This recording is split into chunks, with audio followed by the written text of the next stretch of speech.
Can anyone, is anyone here? Well, no one is here.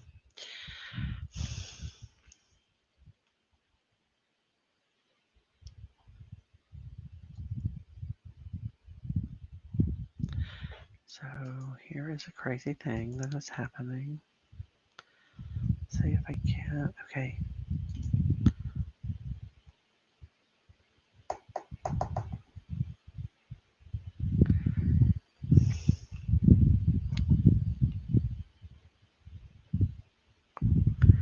Why is this not?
Can you hear me now?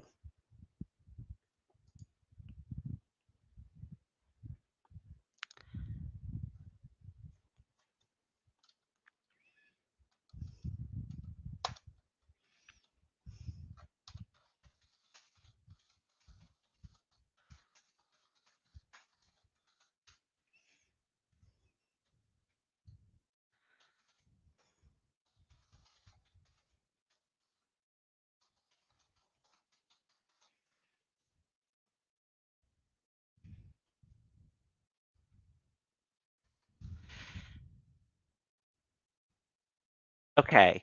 So I this week got a new headset for gaming, and apparently now my computer, even when it's not plugged in, will not record any sound. And I hate wearing the headset in a live video, but I guess that's what I have to do going forward. Apologize for the inconvenience. And so I guess we'll start over. How about that? I'm glad that you guys stuck with me, Jane and Gerald, so we can get this figured out before next week when I do this again.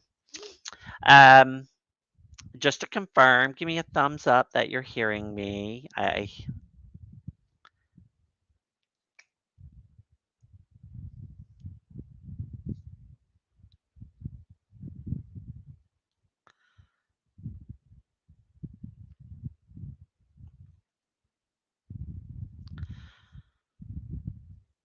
Okay, thank you, Gerald. All right. So, welcome to 78 Cards in 78 Weeks. Let's start from the beginning again, and I'll have to update the description for this video afterwards. So, this week I have been trying to rearrange things here at Good Journeys Tarot.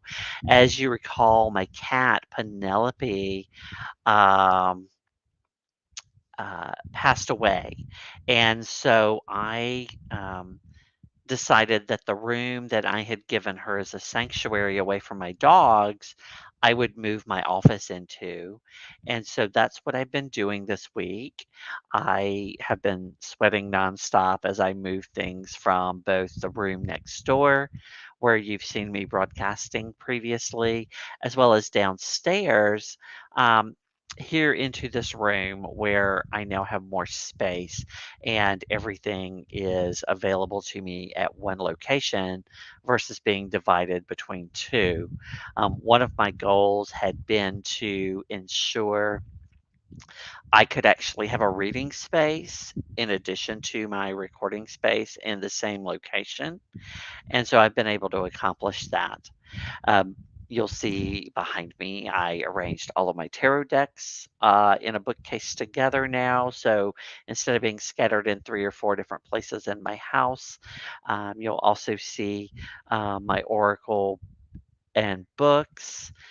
Also, the crate of things that I need to find new homes for, which are I have no idea what to do with. Office supplies and books and decks and things like that. To my right, there is a bookcase with all of my current projects. Uh, and Also the sofa, which is there where you see Pokey is my little doggy. He was so good at the vet yesterday. I was so surprised because he is like the most agitated, anxiety-ridden dog, but he really behaved and did a great job with them. There's Stanley, the pug, who is next to the tarot, and I'm not even finished, you see, because I do have that crate. I also have a box you can't see over here of just papers where, like, I've taken notes or been in a class or something, and I don't know how I'm gonna file all of that stuff yet. And then over here, you'll see I have the uh, chest of drawers with all my office supplies and everything that I had before. Still have all of my tools on top of it because I haven't hung everything in this room yet. So very much got everything where I wanted. Oh, even have a reading space right here that's on top of some filing cabinets that I had, and am glad to be able to read in the same room with all of my tarot decks and the computer and everything.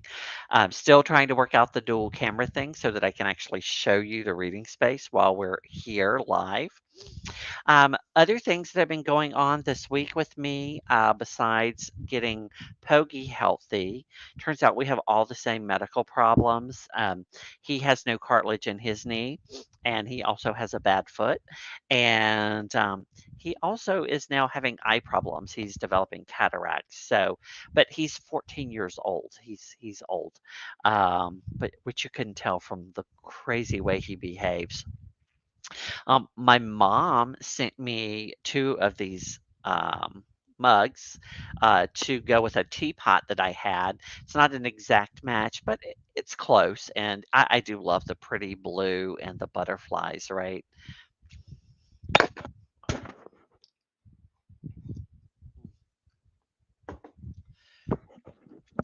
All right, so we are here to talk about the 78 cards in 78 weeks. Specifically, we're going to be talking about the Queen of Pentacles. Now that we can hear me, and I do apologize for that, I've got to figure out how to flip the switch so that I'm not on here when I'm doing my lives. Um, so our lovely queen, I will tell you, as I began working with her, it is very difficult for me to separate her from the Empress. And so every image I tried to create of her looked like the Empress. I kept wanting to call her the Nurturer, which is what I called the Empress. And so, more so than most of the queens, that's a connection that I really have always made because of the earthiness and the fertility that goes into this card. So let's look at some of the cards that I pulled from my collection this week. Many of them adopt the Smith Waite imagery. They'll use the rabbit and a woman with her coin, her orb, her pentacle. Or her disc. And here is the Robin Wood, lovely recreation. Another thing that you see here are going around the top as well as in the Smith Waite, that I never really paid attention to is this arch of flowers, which is very reminiscent of the Magician. And even the Slow Tarot, where the cards are very different, they have all of those pieces of the Smith Waite there. A woman who with a rabbit in the background. She's definitely experiencing abundance and all of those things that we associate with this card. Now, an interesting thing that I had never put together about this card and its imagery is if you look at this card, which is the Mystical Medleys Tarot, there is our bunny, but there's also this ram, and I was like, okay, usually I am used to seeing the ram or the horns in the Thoth image, but typically I don't pay attention to it or notice it in the Smith Waite image until I was coloring it. And I left it white just intentionally so we could see it. But it's right there on her throne is that goat. And that's actually the animal that Crowley associated with fertility, much like many people associate the rabbit. And so, and so, so either or both of those really work. And for my personal astrological association for this card, which is Capricorn, the goat actually works really nicely. Um, Life is Like a Board Game calls this the supporter of generosity and security. And this very much is a lot of the idea behind her. As Jane the Seeker has been talking about here in the Sawyer's Path, it shows the mountains she's climbed to get where she is now. So this is typically representative of a woman who has the resourcefulness and determination to achieve what she needs to achieve, not just for herself, but for others. So while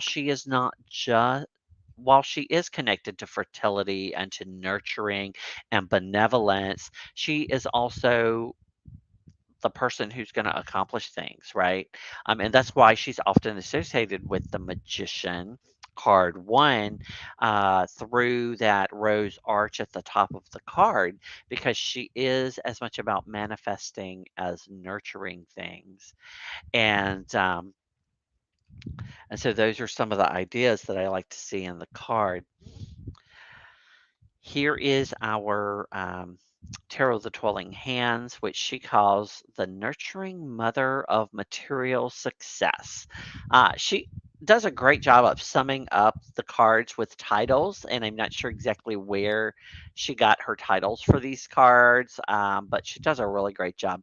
Here you'll see her holding a baby goat. Lovely black and white imagery. The Lost Hollow, one of the top 10 decks I've referenced in this process. Here a much darker but still very earthy Queen of Pentacles. This deck tries to integrate the Thoth and the Smith Waite, and so we move away from the fluffy bunny to the vibrant, dynamic she goat as it is. But most decks, even if they move away from the Smithwaite and the Thoth ideas in the cards, will connect this particular one with the earth in some way. Here she is hugging the earth. Um, Somewhat an idea of Mother Nature that we get with the Empress at times. One of the things that we get with this card that we don't get with the Empress, I think, is that um, resourcefulness, that businesswoman, that achiever, to manifest things more so than simply nurture them. Love the Curious Travels. It's beautiful, beautiful queen. Um, Here is the Ellis deck, a deck that I am going to work with more in the near future. Probably this week it'll be my deck of the week because I love this deck. And If you know where I can get my hands on the first edition of this deck that had the white borders, let me know. I'm still looking for that.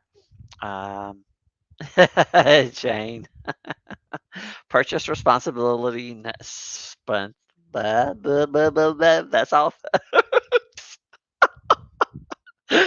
Purchase responsibly, know your limits. That's Taro Stash's hashtags he uses all the time. But yeah, I do love the Ellis deck. Kind of, she kind of looks a little bit like a lamb there and with her head, doesn't she?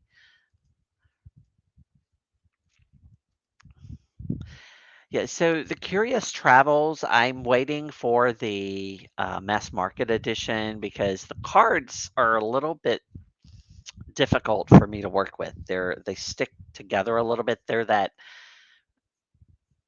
uh, what do you call it? It's a matte finish that the rose petally that just doesn't quite work for me. Here is the Sosorabito. Again, there's our bunny. She's embracing them. She's tattooed with her pentacles. For some reason, I've always enjoyed this image. It definitely gives me that nurturing side of this particular queen, more so than that active manifestation feeling. Here is the light seers. Here connected more with, say, the antlers. Well, it's actually looks like branches out sticking out of her head, but they look like antlers to me. So relating it more to the earthy nature of, say, like deer or elk versus saying a rabbit or a ram. And there are a lot of cards that connect her with home life, right? And that is some an aspect of this card, that homey, nurturing kind of side. This is the As I read about this card, I just couldn't help but think about my mother and how she always worked outside the home, and she worked very diligently. She was very resourceful, and she paid her bills, and she provided things for us beyond what um, we might have had through her working. But she also like was able to cook great meals and keep our house up and take care of all of our needs. And so a lot of people associate this card really, I think, with that kind of housewife, but the kind of housewife that works outside the home, right? Someone who's resourceful and can take care of their family in whatever way they need to. You get that also in the urban tarot here, the matriarch, basically overseeing the Sunday dinner, as it were. Let's see. The Bunstone and Earth Flash goes more in the direction of the crone. Connect Very earthy card, but very different than what we see in many of the other decks, where we see um, I guess, a fancier woman, a woman of more means, and her wealth is seen, right? Because this is someone who does have resources available to them. Um, yes, absolutely. Absolutely, Terra Stash. And here's another connection with the earth from the Santa Morte here, harvesting. Let's see if I can tell what they're harvesting. I want to say apples, but you don't actually see the fruit on the tree, so I'm not sure what she's harvesting, but it's obvious she's going up the ladder to harvest something. And so I do like that. As with most of the courts, in most books, the descriptions and information about the courts is also the most brief, and it varies so widely from reader to reader. And so I don't always have as much information from my various sources on them. And because different decks will approach the courts differently, not just, say, the Marseille versus the Smith Waite versus the Thoth, but even like the Spirit Keepers Tarot has its own system. Some decks adopt the idea of children, adolescents, women, and men as the four, whereas others treat them all as adults in very different personalities, right? Some even connecting each of those 16 cards with the Myers Briggs, which we're not going to go into great detail about, but I'm sure that many of you have heard of it. Um, so here is our coloring that I did this week. I decided she needed more green and less red, so that's why I did her this way. And I left the goat white so I would remember to see it because I never see that. So here's some things that are really interesting. Like you see the river in the background, which we see in our Empress card. I keep bringing up the Empress. Um, and we see the rabbit hinting to fertility, which is also an idea from the Empress. But you see here, she is focused on the coin or the pentacle, on her resources in a way that the Empress isn't necessarily. The Empress is more about the having of the abundance and the pleasure of the abundance, whereas this queen is more about making good use of it, right? To provide for those around her and to nurture them and to take care of them.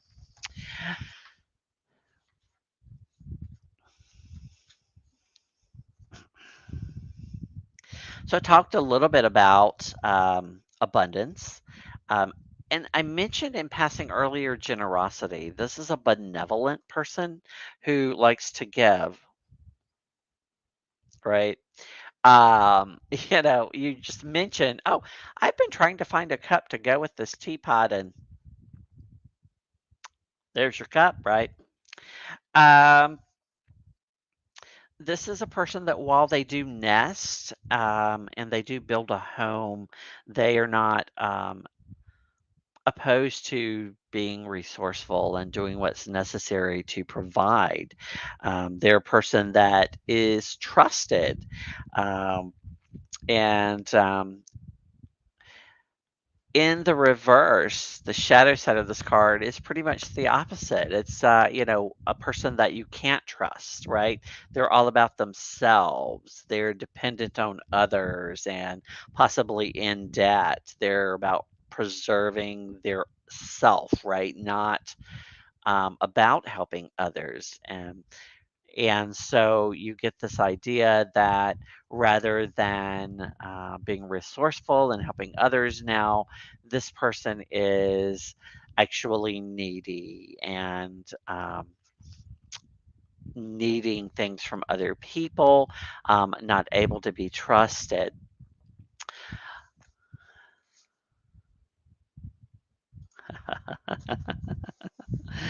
um, and so there actually is a tendency for me to want to associate this card with Virgo because my mother is a Virgo. But for me, I associate the cardinal signs with the queens, which is also how Corinne Keener does it in her book, Tarot and Astrology. Some of the symbols we've talked a little bit about. We talked about the rabbit, being a symbol of not just fertility but abundance, and also the same way the goat. We see the river in the background, nurturing the land. This is someone who is a leader by example.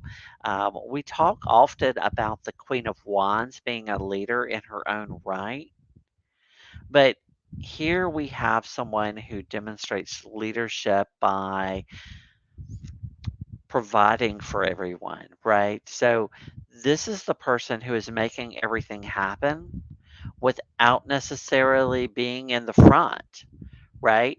So you may be seeing the King of Pentacles all of the time as all of these things are happening, but this is the one that's actually doing everything in the background, right? This is the one that's making the King of Pentacles look good, um, at least from my perspective. So this card for me is associated with Capricorn, which is about intellectual and financial success, which is an aspect of this particular queen, and it's associated with House 10, which is about career and social status, which makes absolute sense when we talk about pentacles, coins, or disc. Uh, she is known as the Queen of the Thrones of Earth in the titles of the Golden Dawn. So, as I was looking at creating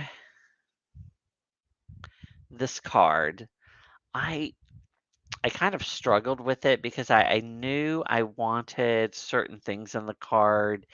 No, not that.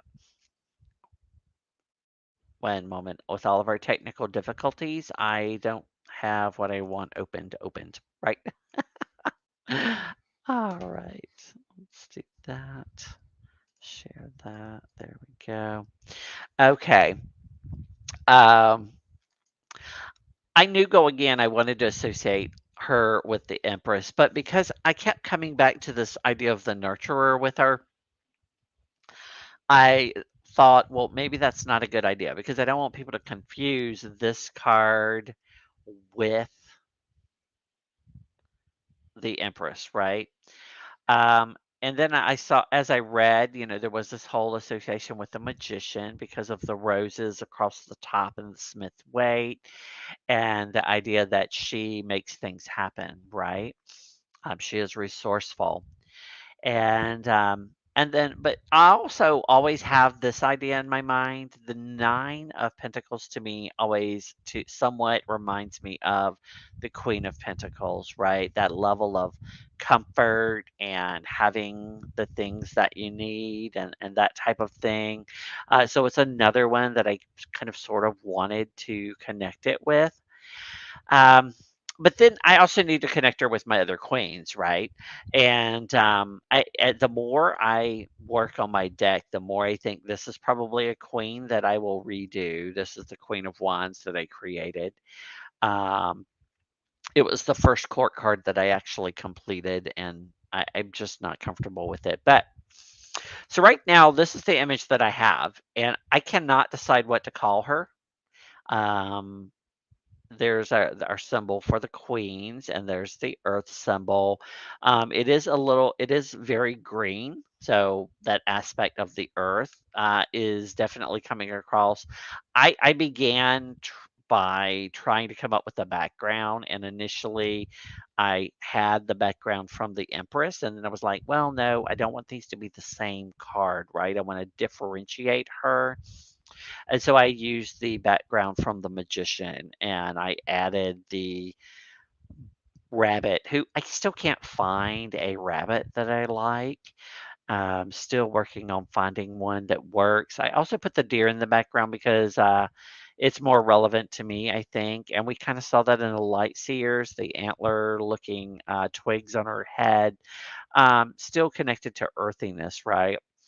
And having grown up in the southern US, I see deer all the time. If there's rabbits, there's deer, and so that's why I did that.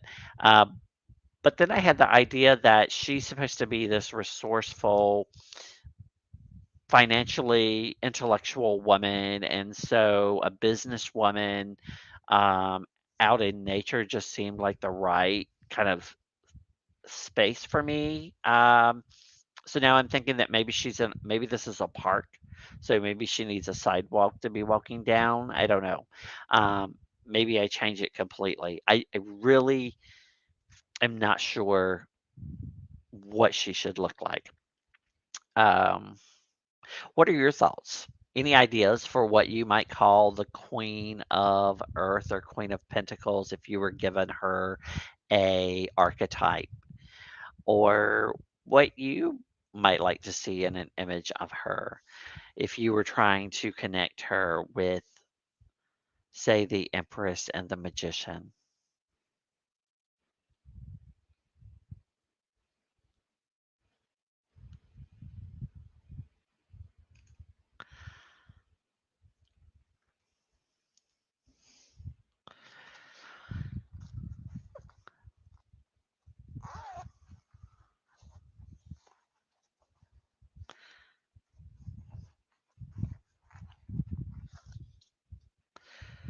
So, Tarot Stash, what would a throne look like in a modern deck?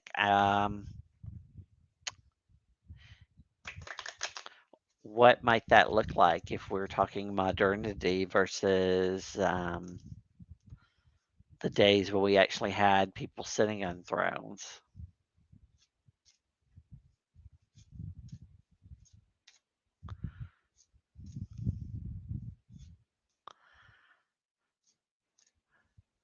In the Queen of Wands, she was sitting on a stool, which I guess is a little bit like a throne of sorts. Yeah.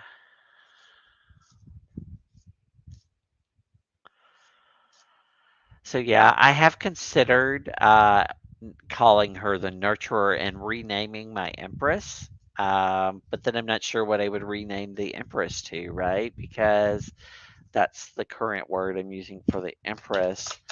Um, so I'd have to think of a new name for the empress.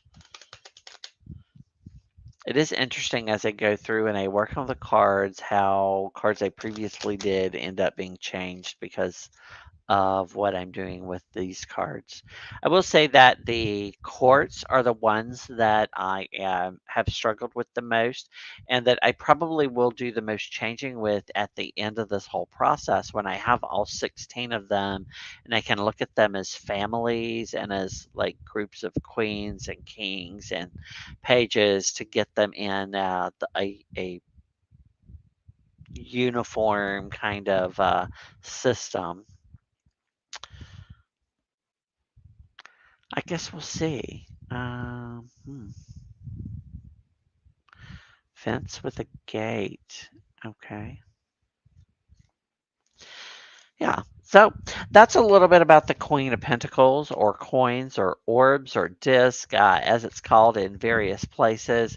Um, I want to thank you guys for being patient here today with us as I work out the sound thing. I'm going to have to figure out how to do this without the headset because I don't like the way I look in the headset.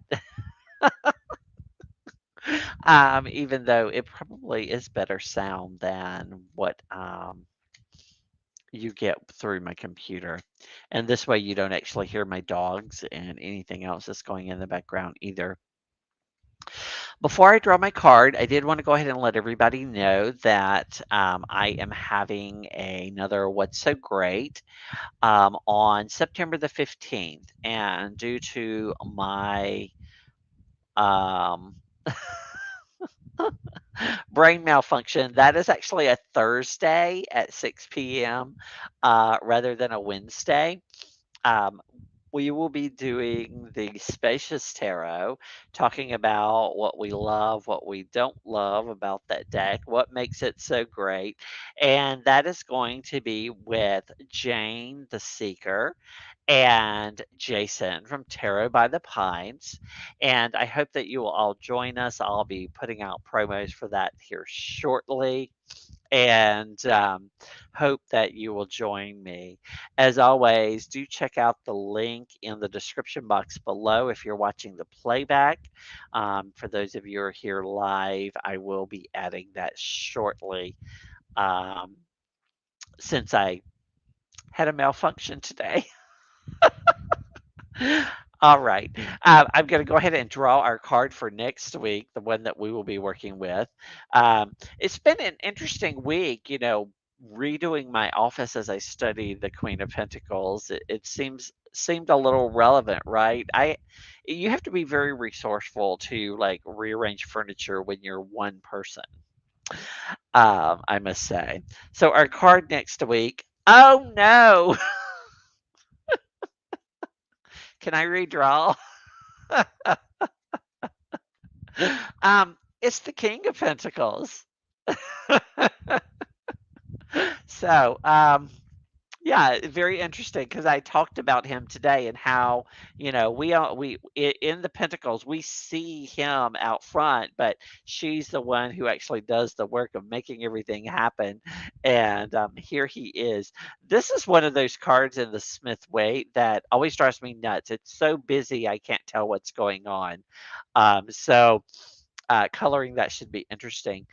If you are interested in coming on next week and helping me talk about this card and show off some of your favorite King of Pentacles, please do let me know at any of the means of contacting me that are listed on my link tree, on my YouTube channel, Instagram, etc. And so, yes, I like that. They're a forever couple. Yeah, some of the others seem like they might not work out. Like the King and Queen of Wands. They both are attempting to lead, right? And so that can kind of maybe cause headbutting, maybe. Um, and then you, of course, have our two emotional monarchs, the Queen and King of Cups. Perhaps their emotions can get the better of them sometimes.